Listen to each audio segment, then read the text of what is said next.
گروپێکی ئەمریکی دژە ئیسلام بکوژی دانیشتوانی غەزەن لە نۆرەی وەرگرتنی خۆراک و هاوکاریدا.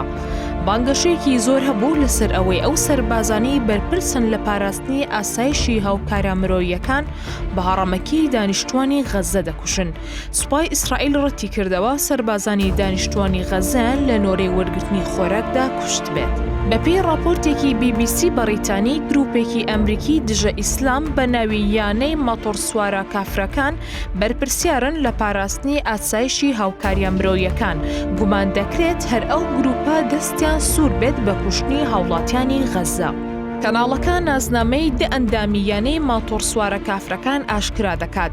یانەکە بەشێکە لە کۆمپانیایەکی تایبەت بە دابینکردنی ئاسایش بۆ ئەو شوێنانەی دەستگای مرۆیی غەزە هاوکاریە مرۆییەکان بەسەر هەزاران هاوڵاتی سیڤیل دابش دەکەن.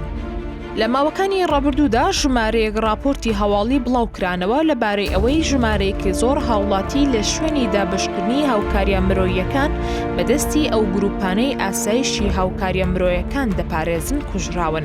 یانەی ماتۆرسوارانی کافر لە ساڵی 2006 لەلایەن ژمارەیەک سەربازی پێشووی ئەمریکاوە دامەزراوە. خۆیان وەک خاچەڵگرانی مۆدێرن دەبین و لۆگۆکەیان کە خاچێکە وەک ئاماژەیەک بۆ شەڕی خاچەڵگران دژی مسلمانان لە قودس. گروپەکە وتاری ڕق و دژە ئیسلام لە تۆڕە کۆمەڵایەتیەکان بڵاو دەکەنەوە.